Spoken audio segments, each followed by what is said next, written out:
တပင်းနိုင်မြန်နိုင်ကိုလေတဘူးလေးစားတာနဲ့ဘေဘီလေးရမှာလားကဲဒီမေခွန်းလေးကမကျူးကိုအမေးများဆုံးမေခွန်းတွေကတစ်ခုပေါ့နော်မကျူးပြောပြပါမယ်ရှင်မကျူးတို့ရဲ့တပင်းနိုင်မြန်နိုင်ယူပါဆိုလို့ရှိရင်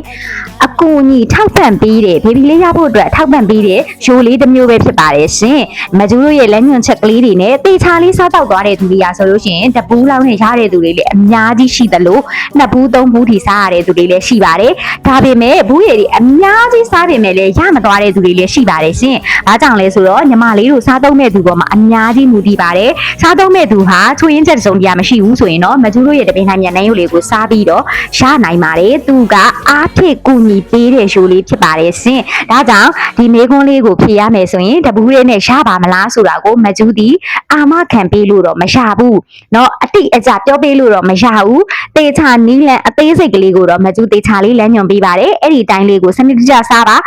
ဇွဲမလျှော့ပါနဲ့စိတ်ရှိပါလမ်းကြောင်းမှန်မှာဒါဆိုလို့ရှိရင်တော့အဆင်ပြေပါလိမ့်မယ်ရှင်အားလုံးကိုကျေးဇူးပါ